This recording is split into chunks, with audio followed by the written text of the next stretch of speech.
Welcome from Guitar Gallery and, well, in sunny South Africa. Today we're reviewing an NTX3. So last time, you can check in the references, we'll reference it down below, that we basically went through the NTX5. This is the NTX3, it's the same design, same shape, same everything. You have this amazing atmosphere pickup system as well. I checked the difference. This is Sitka spruce top. So on the NTX5 you have a European spruce top, and then the walnut sides, you have the ebony neck. So I played with this the last 20 minutes or so, and the feel and the sound is very similar. So it's always the A-B comparison that needs to be done in order to see what you like more. What I did pick up was, well, this one's action factory standard is quite low. You will hear that on the basses. Sometimes you get a bit of a zing.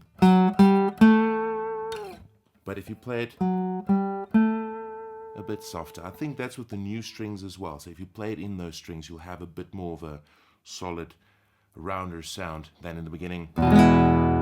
This nice bright zing.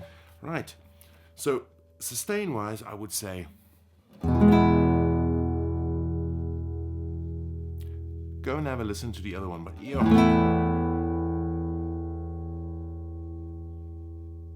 this sounds really amazing. Nice and balanced. You will see later on when I play, I'll do some bass and treble comparisons. That's very nicely balanced, and then we'll go a bit more in depth in this pickup as well.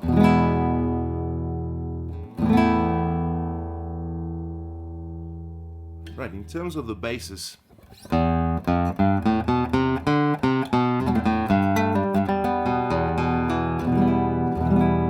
we discussed last time, but this time as well I will just mention, with all this blend options that you have, the volume that you can put a bit louder. Earlier we added quite a bit of boom. If we add the volume and it's really loud and you push that gain, then you have a very strong low end. You have the piezo and the mic blend. I'm going to go to the piezo for you guys and then do a bit of just a strumming so that you can hear what the pickup from here sounds like. To me, it was in the studio as well. I blend a DI and a microphone, and then I can use the two sounds to get my treble and basses where I want them, or I can do left right and get a bit of a very interesting how can I say, stereo sound.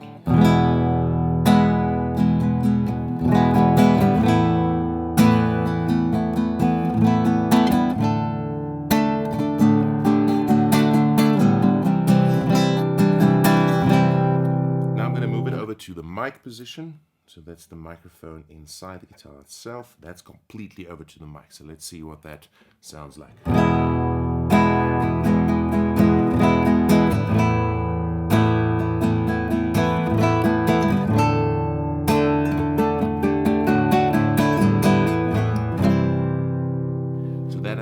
A rounder feel for me as well. You can hear there's quite a bit more mids present there as well, which sounds really good. So let's blend it. I'm going to keep this in the middle, I think, for the review's sake. And then let me go with the EQ. I'm going to go way up so you can hear what the EQ blend sounds like. On Fishman's and other pickups, a lot of the times they give you a lot of bands. So let's say you have 5 or 6.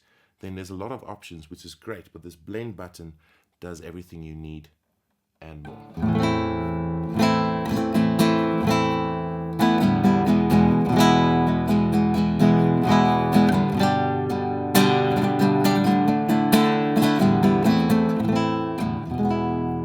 Now I'm going to turn it way over to the bass side, and you can hear what that does.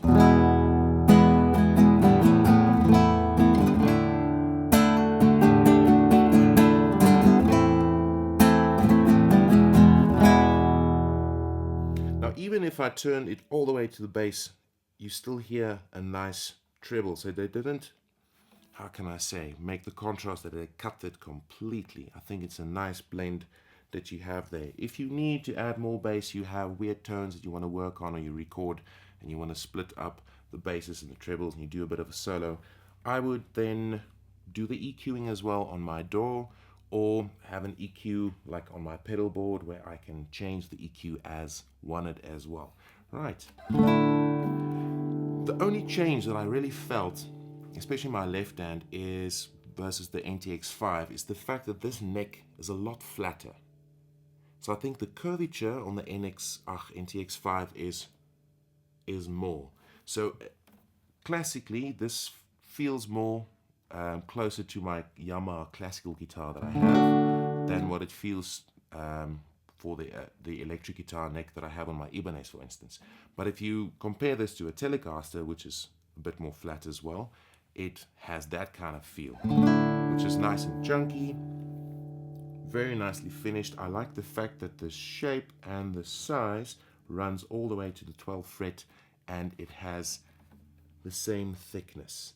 So even though you might be doing open chords or moving high up, you'll have the same feel in your left hand.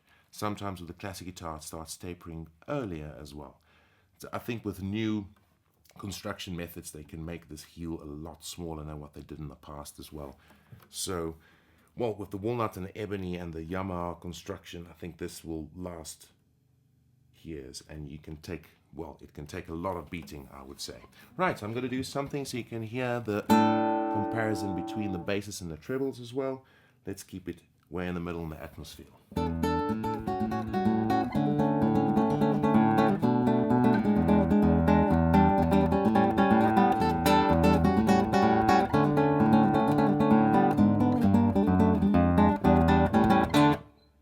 Right, I'm going to do something else as well so that you can hear the bass notes.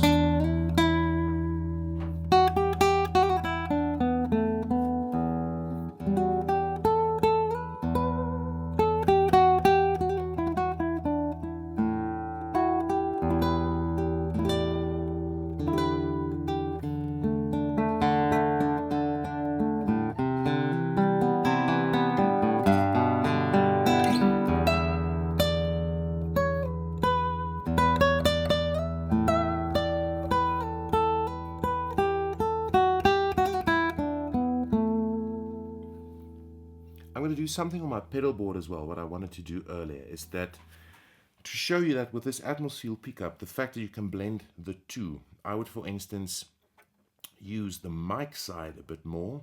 I'm going to use my looper on my pedal board. Then I can record my rhythm or my chord section. And then when I go over to, let's say, doing a bit of a solo, then I can move towards the piezo, which I would prefer. Turn the volume a bit up if I need to. I'm not going to do now for the sake of the recording, but I can change my EQ then so that I can cut through the mix. So that's like having two guitars. Awesome.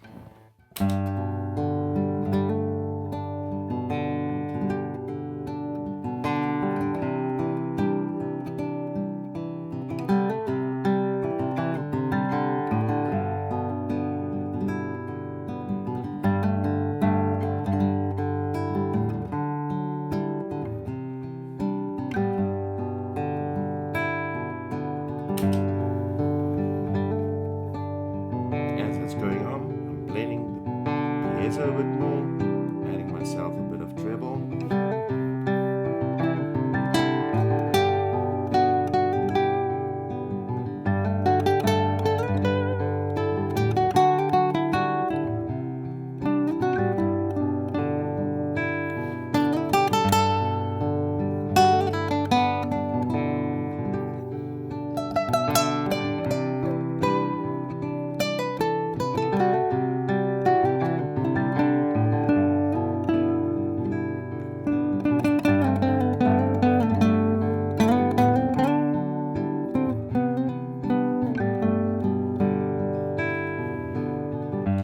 Awesome. So with those options available, using this as a performance guitar, quickly tweaking these buttons, which are easy to tweak. I'm struggling a bit sometimes because we still have this little plastic vibe on there. Just showing you what the different ones do. I would remove that, and then it's very easy to just slide in with your pinky, whop, quickly change that, go to your next setting. Right. The thing is, I think in modern times, if you buy a pedal and stuff, most of us buy pedals and we have this extensive pedal board or all these controls in your guitar. You set them, and that's kind of where they stay. With this, the minimalistic approach, just having those 3 buttons, it gives you less options to be confused and more options just to dial in that right tone. Good. The frets, very nicely done. There's nothing here that bugs me. I ran on this a few times high as well. It's very nicely rounded, easy to access due to the fact that they are nice and big down here, here. Even with my big hands, I fit in nicely.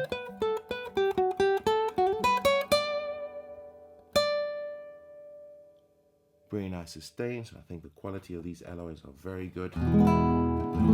Amazing. The right hand field, once again, due to the fact that I see less of an arc, which is great, I can still do whatever I need to do as I did on the classic. Without that curve, I felt a bit more comfortable due to the fact that I'm used to the classic guitar vibe. Last time I spoke about this being a hybrid guitar. With these guitars, there's so many new designs coming out with the cutaway, the thin line body, the fact that you can plug it in, which is all not conventional for the classic nylon string sound, but this in itself has now become a genre, that can stand as an entity itself.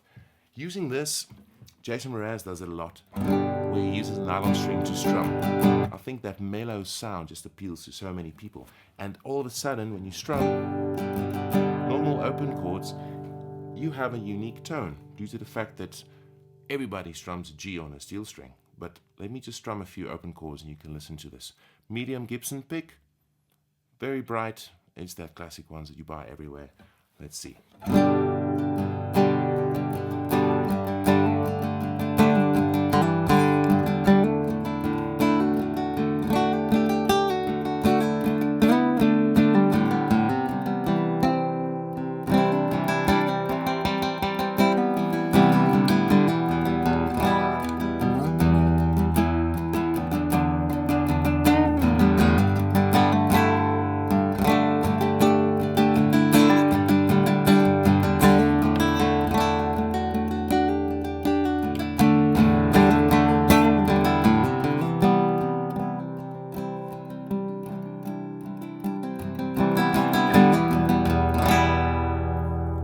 Splendid. So for singer-songwriters, wow, I listened to it earlier as well without any headphones recording.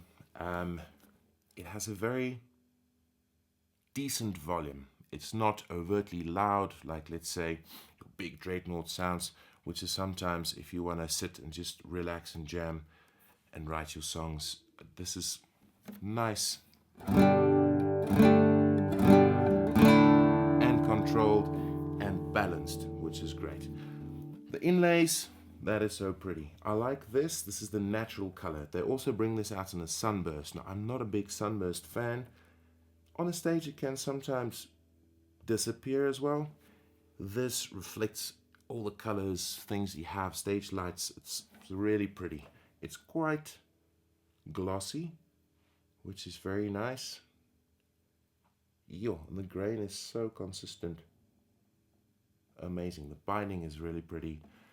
Earlier, we had to replace the batteries or put them in. It takes penlight batteries, which I think is quite novel. So if we travel, especially through South Africa, and we do a lot of shows in small towns, sometimes you can't pick up decent 9-volt batteries, and they cost like an arm and a leg by now. But this is easy to find anywhere. You can just take it out of your remote as well. Very neat, unique little system. Open it up, pop, back in there.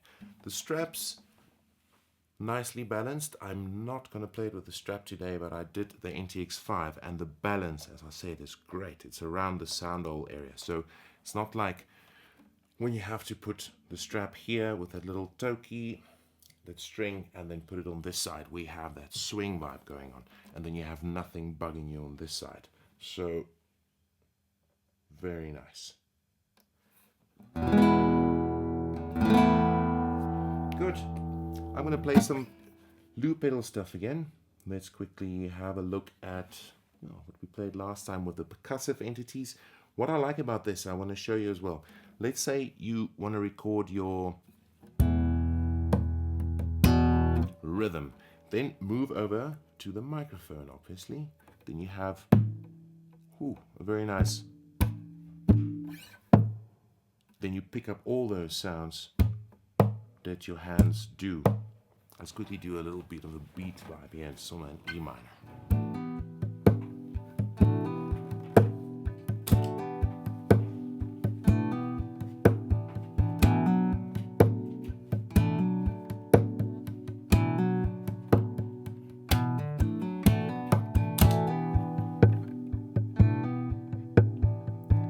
That has a bit of a kick drum effect, very nice.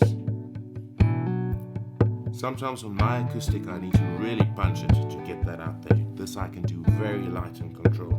Now I'm moving over to the piezo side. I'm going to add some reverbs. Let's do some delay just to spice this up so that you can see how this atmosphere pickup allows you to use your effects.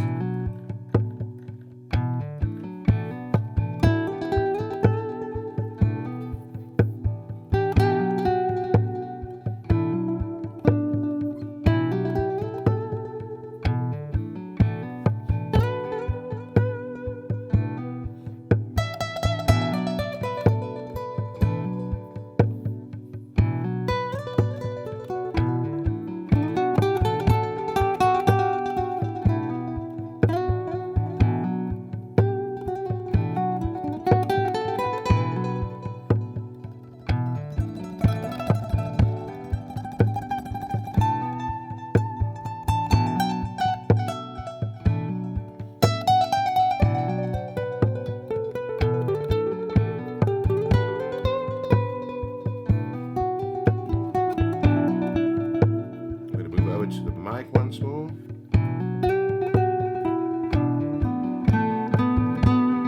A bit more deep and mellow sound. I'm going to go to a slow echo.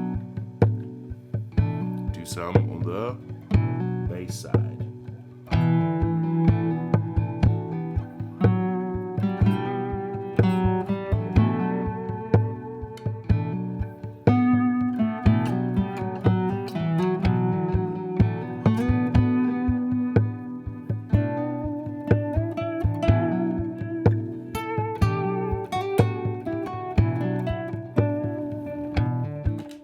Really fun. So this blending, it's just last time I couldn't get enough of this atmosphere pickup system, and it really has quality of tone. We played it through an acoustic amp at some stage as well. At home I even played it, or we use an electric amp on stage, which sounds different. But let's say you want to do some blues related things and then put it in your electric guitar, put some distortion on, experiment with that. I promise you it is going to sound good. I'm going to just do a bit of a jam.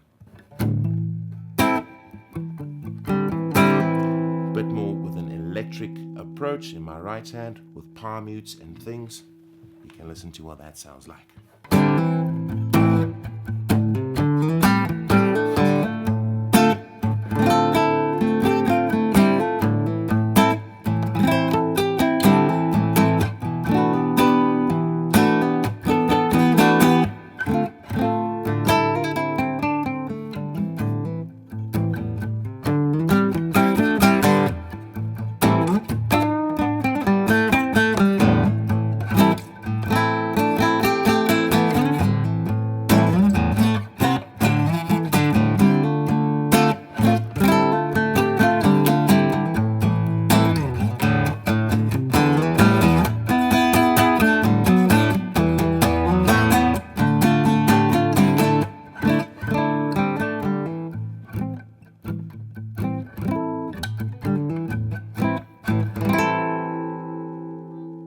The intonation is spot on, and even if you give it a bit of a beating, I think on an electric, if you pull a bit on the neck, everything responds a lot more.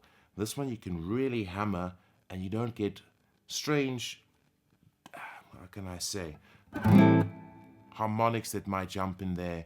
You don't have the fact that you can't bend the neck back, so everything stays nicely in tune. It's really a guitar that is begging to be jammed hard. Right, let's play something soft and nuanced.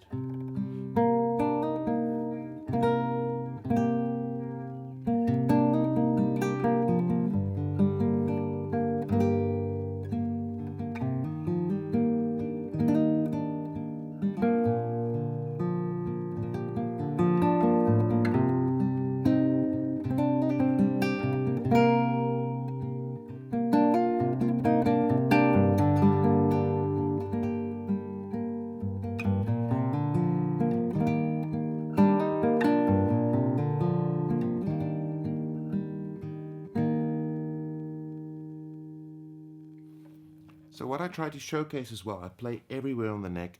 This one was not open, but still it rings just like you would have your open chords. So really impressive. Just to let you know, so we are putting this pickup through my pedal board, which is analog, so it's true bypass if I do not use something. And then we are not going through a DI, so this is going straight into the system. And if you compare this, how natural the pickup sounds versus the microphones we are using, it is really impressive. If you're gonna, I don't think people are gonna pick this up really if you play live, if you mic this up, or if you play through your pedal board, for instance. You will have to do an A-B comparison where you listen to the one, then listen to the other one in order to go, there's the change. Let's go towards the piezo side. I'm clearly going to play things with a few snaps. And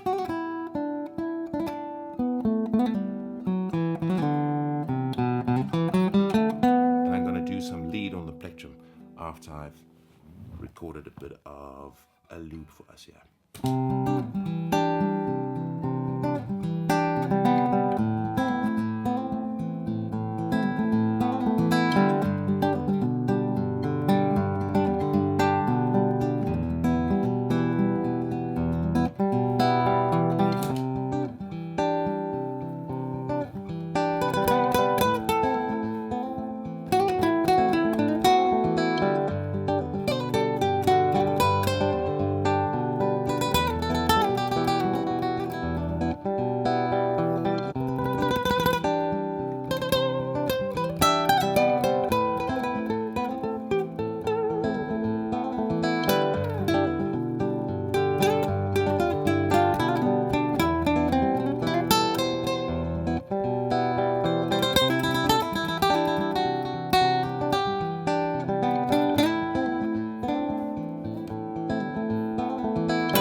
As you can see, well, I found it a lot easier to do bends, to do a few pull-offs. Now, a big classic guitar, pretty pull-offs. This, a slight, how can I say, less intense, but you still have very nice snaps. And I think if you play it in your strings as well, it will sound a bit better. Sounds really good. And then the fact that you can easily bend this, and it's so responsive, because usually you have to really bend it almost to the top of the neck with, if you have a normal classic guitar. I don't know if it's the scale length or what's happening here, but it's so nice. And it's so responsive on side vibratos or bend vibratos. And I like that you pick up that fret noise due to the microphone here. Let's see if we can go this way. Awesome. And then I'm going to put it on the microphone. It's almost like it's very present. It's like whispering in your ear.